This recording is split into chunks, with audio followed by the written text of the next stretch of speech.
परिचय। अविनाश पार्क में दौड़ रहा है। वह कुछ बुजुर्ग व्यक्तियों को योगा करते हुए देखता है। वे पहले एक लंबी सांस लेते हैं और फिर उसे अंदर खींचते हैं। कुछ समय बाद वे उसे बाहर निकालते हैं। उसे सांस अंदर लेने तथा बाहर निकालने के इस तरीके को देखने में मजा आ रहा है। उसके बाद वो ढोल की आवाज सुनता है, जिसके पास ही में एक व्यक्ति उसे बजा रहा है। ढोल की धुनें भी एक तालबद्ध पैटर्न का पालन करती हैं। बच्चों, इस पाठ में आप पैटर्न के बारे में विस्तार से जानेंगे। आओ सीखें। आकृतियों तथा संख्याओं में पैटर्न को पहचानना।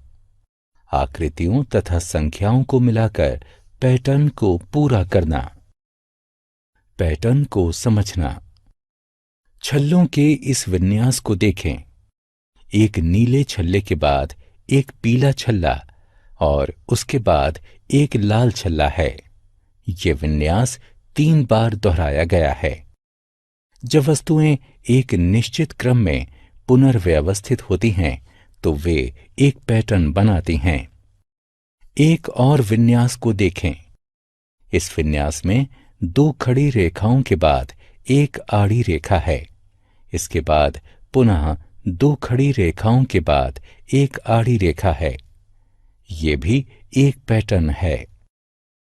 आकृतियों में पैटर्न।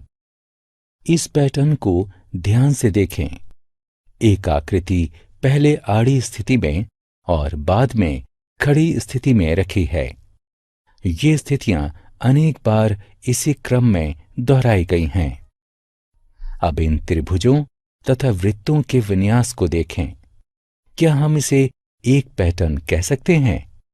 नहीं, हम ऐसा नहीं कह सकते, क्योंकि आकृतियां एक निश्चित क्रम में नहीं दोहराई गई हैं। प्रकृति में पैटर्न। अपने चारों तरफ देखने पर आप प्रकृति में अनेक पैटर्न पाएंगे। इस गुलाब के बगीचे को देखें। माली ने गुलाबों को एक प्रक्रम में लगाया है। यहां लाल गुलाबों के एक जोड़े के बाद एक सफेद गुलाब है। इन इंद्रधनुषों को देखें। प्रत्येक इंद्रधनुष में रंग एक ही क्रम में होते हैं। संख्या पैटर्न। संख्याओं में भी पैटर्न हो सकता है। आओ हम इसे देखें। 1, 3, 5, 7, 9, 11, 13, 15। ये संख्याएं एक सी नहीं हैं, फिर भी हम इन्हें एक पैटर्न में कह सकते हैं। क्या तुम बता सकते हो ऐसा क्यों? जी हां, एक दूसरे के आगे तथा पीछे वाली किन्हीं 2 संख्याओं का अंतर समान है। आओ हम संख्या के एक अन्य पैटर्न को देखें। 5, 10, 15, 20, 25। क्या आप बता सकते हैं कि इन संख्याओं का विन्यास क्यों एक पैटर्न है? बिल्कुल सही। पास पास की किन्हीं 2 संख्याओं का अंतर 5 है। हम ये भी कह सकते हैं कि हम पिछले अंक में 5 जोड़कर अगला अंक प्राप्त करते हैं। बढ़ती तथा घटती हुई आकृतियों का पैटर्न। हम संख्याओं या आकृतियों के आकार के बढ़ते व घटते हुए क्रमों द्वारा पैटर्न को बना सकते हैं। आओ देखें कि कैसे। आओ आकृतियों के इस विन्यास को देखें। एक वृत्त के पीछे 2 वृत्त और उनके पीछे 3 वृत्त हैं और इस प्रकार से आगे भी हैं। ये एक पैटर्न है, क्योंकि वृत्त एक निश्चित क्रम में बढ़ रहे हैं। आकृतियों के एक और विन्यास को देखें। 5 बड़े भंवरों के बाद 4 छोटे भंवरे और उनके आगे 3 छोटे भंवरे हैं और इस प्रकार से आगे भी हैं। ये भी एक पैटर्न है, क्योंकि भंवरों की संख्या एवं आकार एक निश्चित क्रम में घट रहा है। संख्या पैटर्न को पूरा करना। संख्याओं के इस पैटर्न को देखें।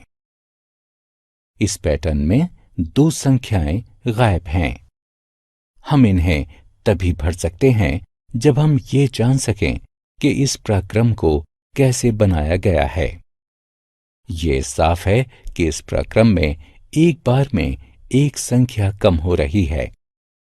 उल्टी गिनतियों की सहायता से हम गायब संख्याओं का पता लगा सकते हैं। 12, 11, 10, 9, 8, 7, 6, 5। इस प्रकार से संख्या 10 तथा 6 गायब हैं। हमने क्या चर्चा की?